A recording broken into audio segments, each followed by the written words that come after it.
from the Nostalgia Mall, and today we are in for a special treat because in this video I'm going to be reenacting the scene from A Christmas Story where Ralphie gets his eyes shot out by a beep. Hang on.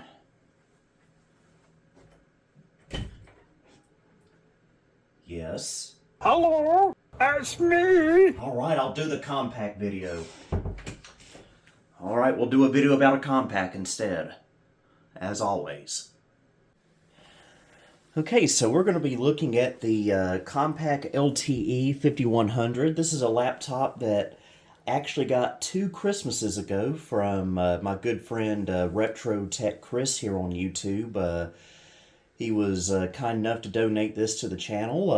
I've always liked these this era of Compaq LTEs. This has a Pentium 120 or 133, or I can't remember what. Has something or other amount of RAM. It's been a while since I've turned this computer on, so I forget exactly what the specs are, but it does have a 4 gig compact flash card running Windows 95. And right here we've got a modular floppy drive, which can be swapped out for a CD-ROM drive, which I unfortunately do not have. They are kind of hard to get for these machines. Would love to get one. If anyone has one they'd like to sell me for a reasonable price, let me know. I'd appreciate that. So instead I'm having to use a PCMCIA CD-ROM drive, which gets the job done well enough, I guess. It does not have a battery, actually. Does need a new CMOS battery too as well, which I need to sort out. Got 2 PCMCIA slots. And on the back, this slides out so you can connect a docking station. Or you can just pull this down and have access to all your ports. You got serial, parallel, the docking station connector again, VGA out. Got our power input, headphone speaker output, and a mic or line-in input there, as well as a combined PS2 connector for mouse and/or keyboard. And right here we have a microphone in,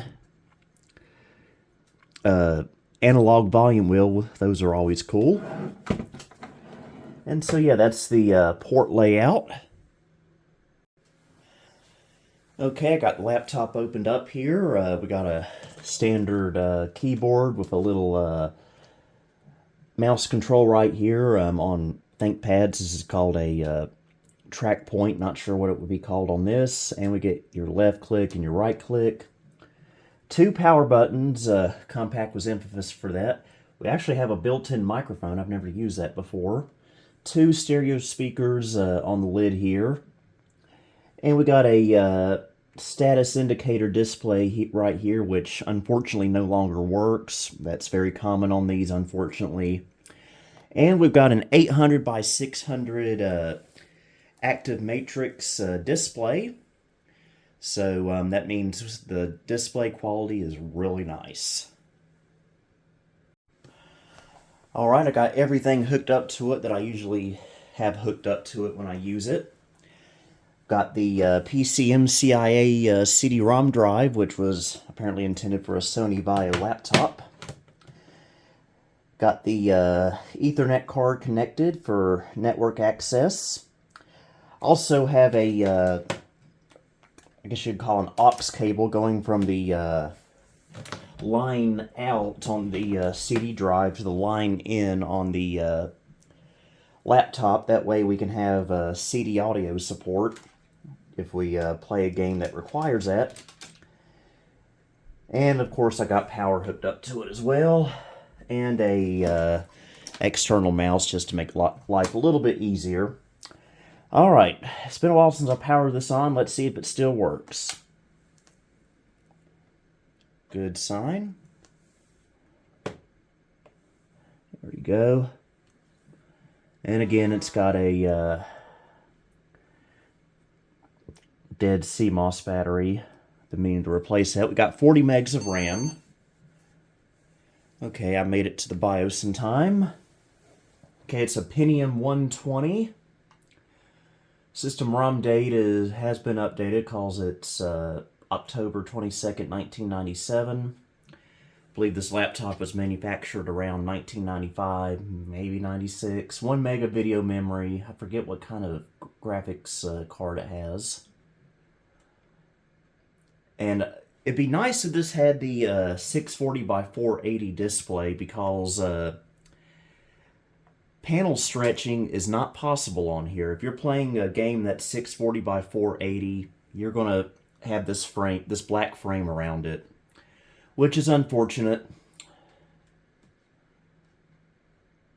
So that's the specs. So let's head on into Windows. And of course I'm running Windows 95, which is, I think, the most ideal OS for this laptop. Initializing the cards there.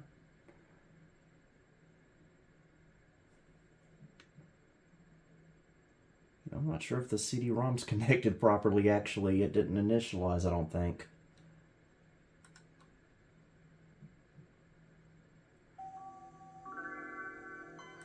Okay. Oh, that's horrifically wrong. Let's change our date. December 2022.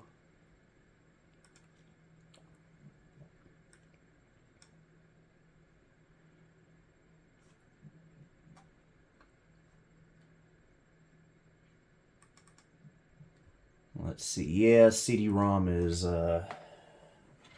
not showing up. I don't think it's making a proper connection. Let me get that straightened out. And there we go. We got CD-ROM going on here. Again, it'd be nice if I could get the modular bay version of the CD-ROM drive for this. But those are hard to find, unfortunately. Anyway, let's go into our system properties. Let's see. For video card, it's actually a Cirrus Logic 754X. Not bad. The network card we're using is a Linksys EtherFast 10100 integrated PC card. I don't know why that's there. Every PCMCIA is working just fine, so it doesn't really concern me. And all our chipset goodies, as I like to call them.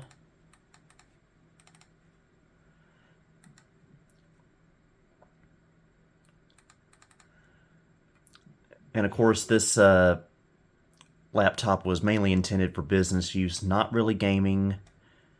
So let's open up Word from Windows 95 and type us a document.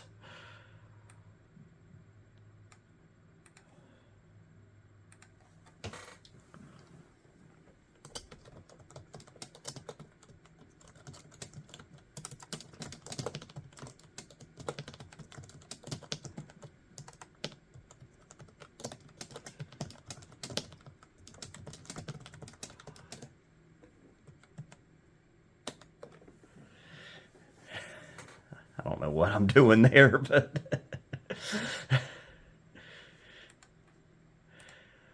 all right. And since it's Christmas, let's play a Christmas Carol on here. This will give us a opportunity to see how MIDI sounds on here. Did we see what sound card was on here? Oh yes, ESS ES1688 plug and play audio drive. Pretty standard for the time. So, here we go.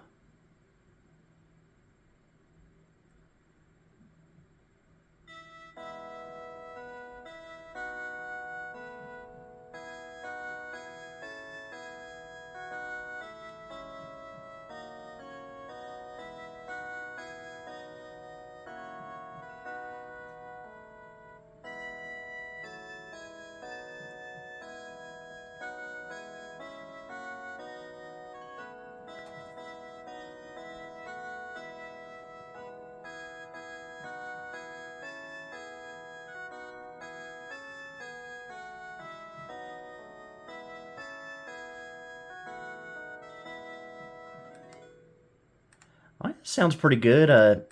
Pretty standard FM synthesis from the time. And let's see, do I have the old net protocol set up on here, I wonder? Can't remember. This is IE5 I've got on here. Okay, it looks like I do, because it is not time for the class of 2001 to graduate anymore. Let's open up Compaq.com, which apparently I've already brought up on here.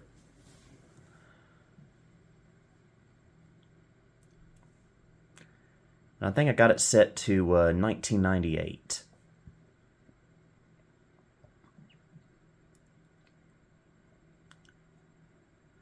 Let's see what Compaq was offering at the time.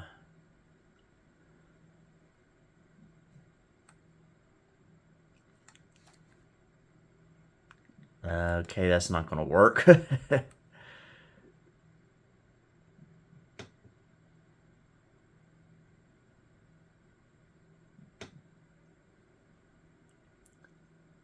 It's actually from 1996, so apparently I have it set to 1996. There you go. There you go, Internet Explorer 5.5. Latest version of IE to run on Windows 95.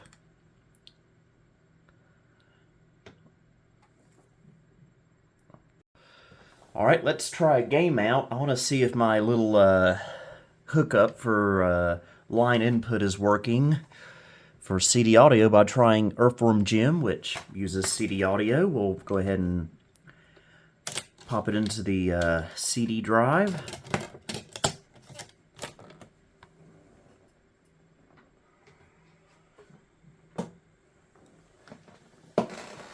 May have to make some adjustments, I do not know.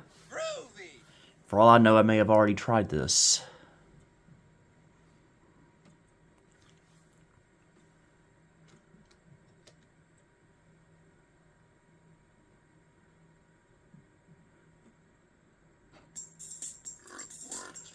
Alright, CD audio is working. And I just unplugged the cable for CD audio. Just plugged it back in, so that kind of proves to us that it is indeed working.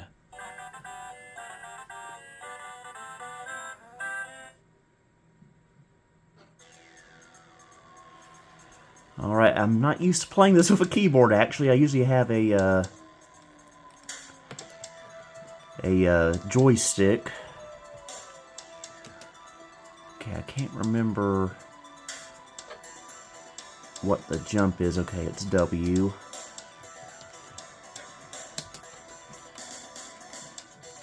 Let's just check the controls. That'd make things easier. W-E-Q. So E is for the gun, W is for jump, Q is for the whip.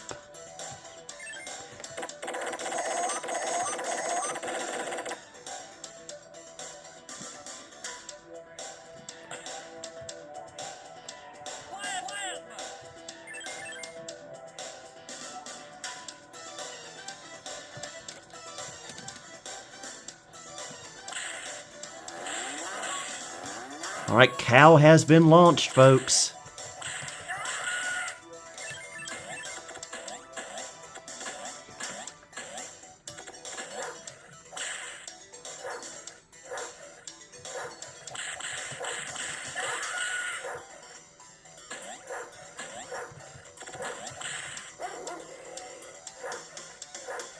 Ah, shut up.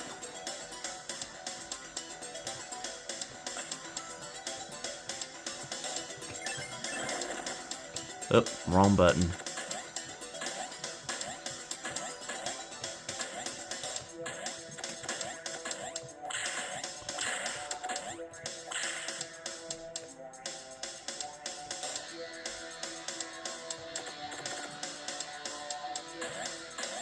You know, let's skip on ahead to my favorite level, which will require a cheat code.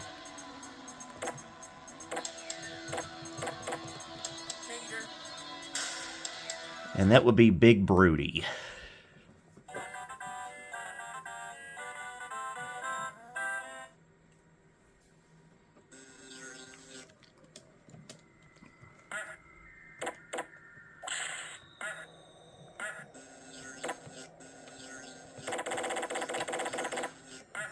And these bees are actually more annoying than Big Broody himself.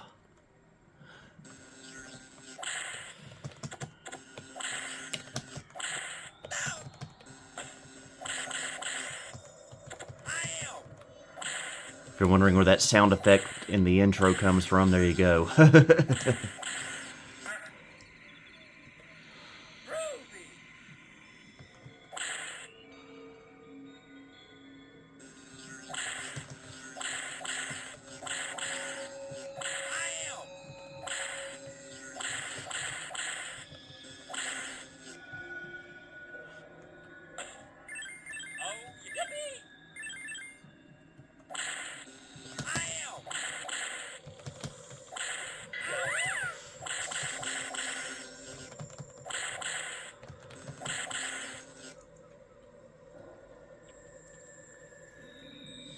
Alright, there he is, Big Broody himself.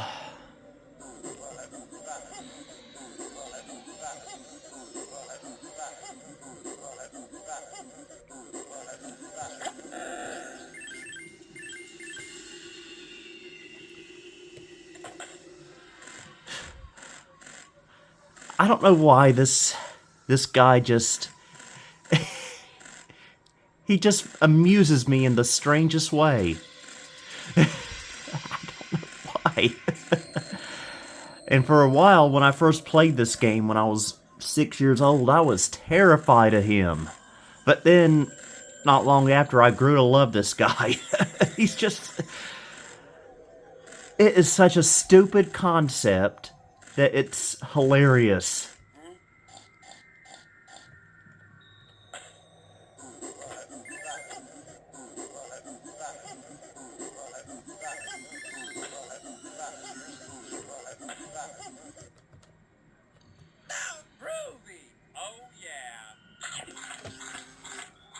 And rest in peace, Earthworm Jim. Okay, it's been a while since I've shown this little game. Fatty Bear's Birthday Surprise. Oh, one of my childhood favorites. I know I played this game a lot. And yes, I know it's for kids. But it just has such a nostalgic feeling that you just can't resist. And this is also going to be an example of how this can't panel stretch. As you can see, black frame.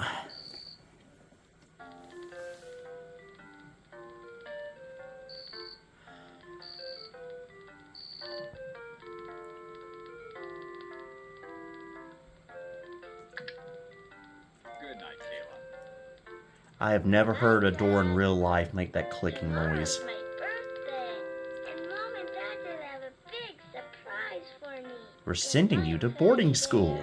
You be good. I love you, Fatty Bear.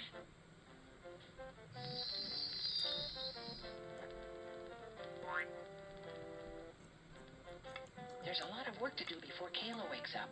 I want to make her a big, beautiful birthday cake. Oh, will she ever be surprised?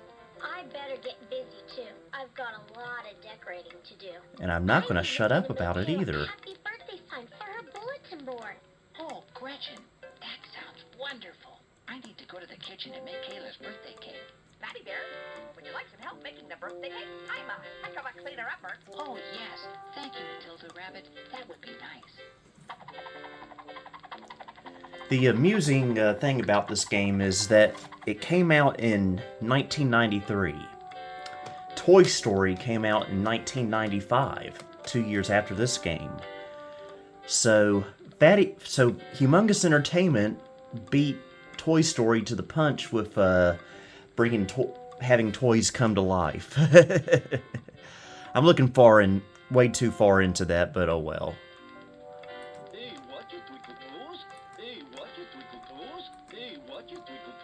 Gotta love off-brand Bullwinkle.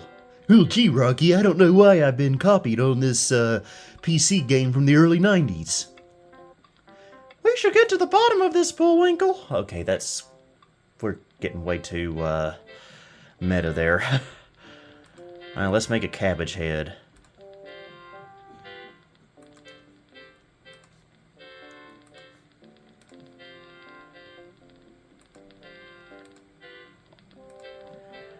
And for no apparent reason, let's turn him into Elton John. Elton John, who is a part of the Friars Club, apparently.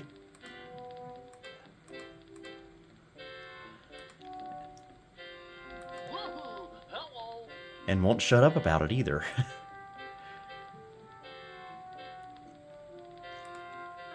Oh, and also he has a very diseased-looking nose.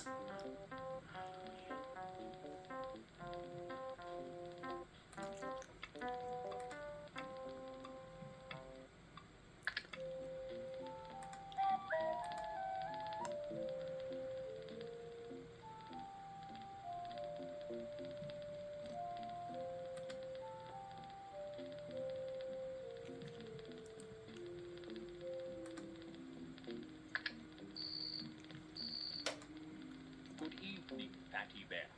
Now don't you stay up too late.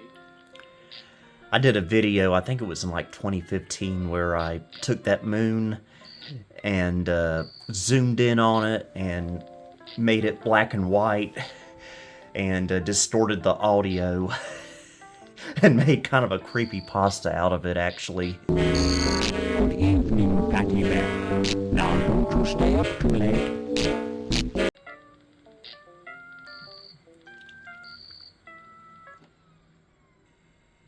I need a remote control to open the garage. First time I ever played this game, I remember my dad surprised it with me after kindergarten one day.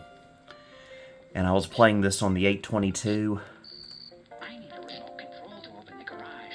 And when Fatty Bear said that, I said out loud to my mom and dad, he needs a remote control to get in the garage, like our lives depended on it. and I think they were like, oh, okay, that's nice, Billy. I'm glad you're enjoying it. Okay, DOS gaming. We've always got to give that a try on here. Let me see if I've yeah, let's try one through Windows first. That being a Christmas game, Jazz Jackrabbit Holiday Hair, the 94 edition. Again, no panel stretching here.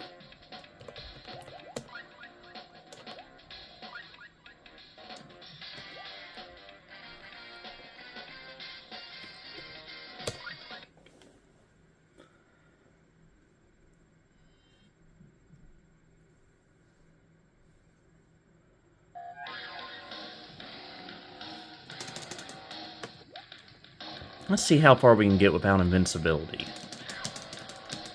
So far, it's not boding well.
Jazz Jackrabbit always had really good music, by the way.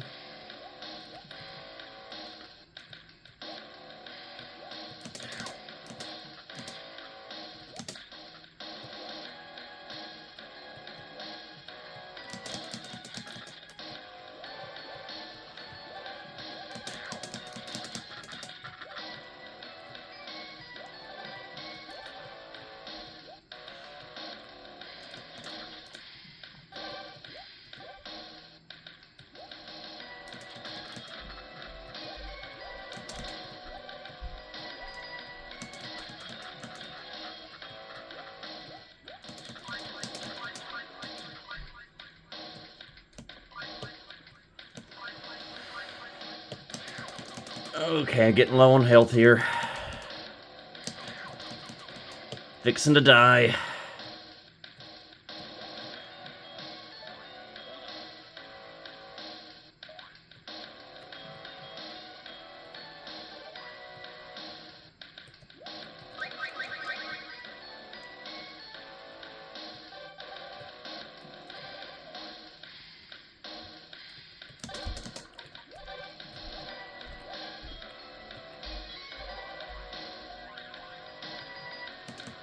Alright, got a little bit of invincibility. I think we get to go to the bonus level now. Whoop.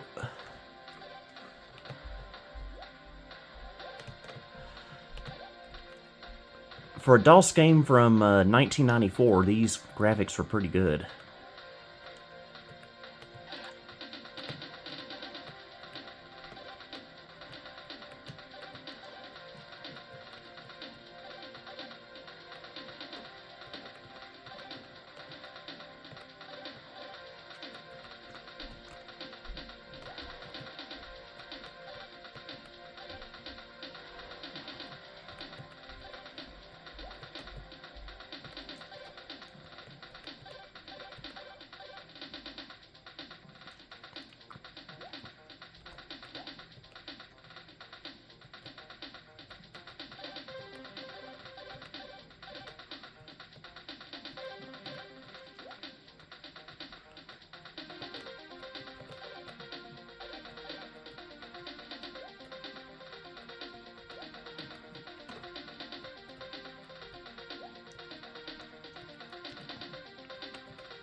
Okay, now, we played that game through Windows because on systems with more RAM, Jazz Jackrabbit doesn't really work well in real mode DOS, but we are going to go into MS-DOS mode, and I've shown this before, but on these old Compaq laptops, they came with a program that enables real mode DOS, which will reboot your computer into real mode DOS and give you proper sound drivers, mouse drivers, CD-ROM driver, which isn't going to do us much good because we're using this external one.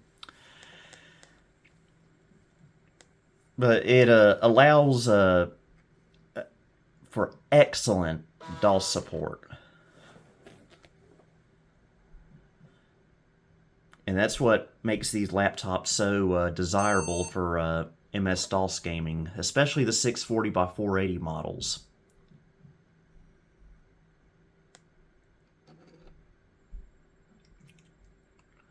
I was looking for a TX CD-ROM that doesn't exist. Games. It's not under games. Okay, let's find us something to play.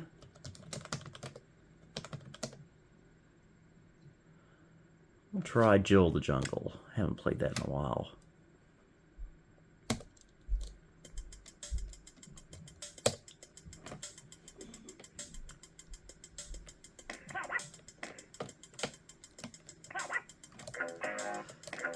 Sound's working just fine.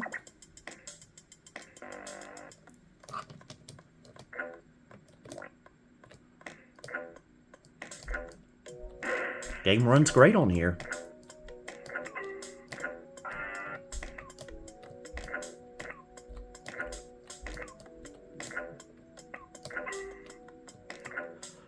Again, I'm not used to playing this with a keyboard. I've been spoiled by joysticks and gamepads over the years. Not long after we got our first Packard Bell, we got our first joystick as well, so a lot of these games I'm just used to playing with a joystick. Simple as that.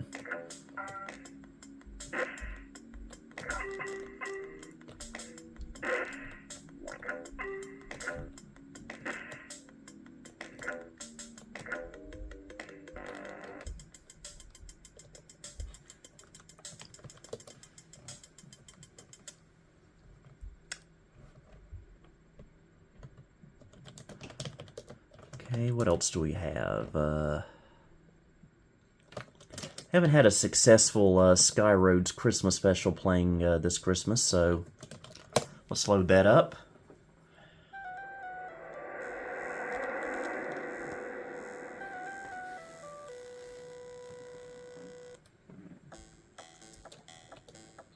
Make sure it's set to the keyboard. It is.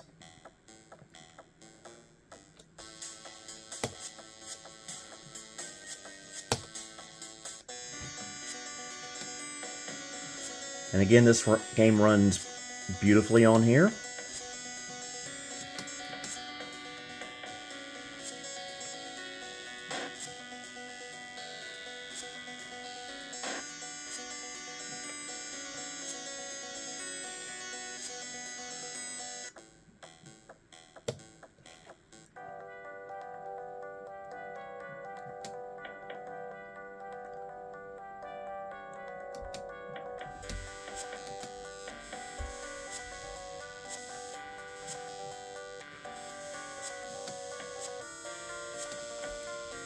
These are the only two levels I'm able to successfully beat, as we've seen over the years.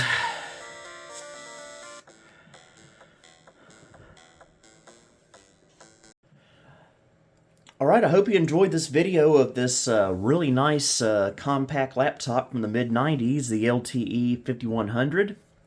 Forgot to mention one thing. You may recall last time we saw this computer, which may have been the early part of 2021, it was having some pretty serious issues, which of course didn't creep up on camera, but I was having trouble where the screen would turn completely white, and I would have trouble getting it to post again, and it would have to rest for a little while before it would work again. I sent it back to Retro Tech Chris, who was gracious enough to take a look at it, and he was able to fix it. Turns out it was the, I believe the power inverter board on here had gone bad, and he replaced it with a spare part, and it's worked beautifully ever since. So thank you, Chris, for fixing that for me. I greatly appreciate it. So, hope you enjoyed this video, and we'll see you next time. This is Billy Core, signing off.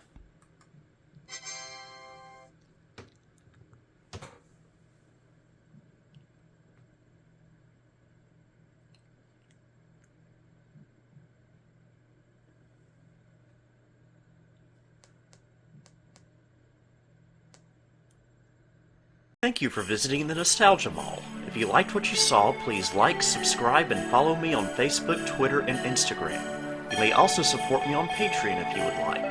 The links to these are in the description below. Until next time, this is Billy Core wishing you a Merry Christmas and a Happy New Year.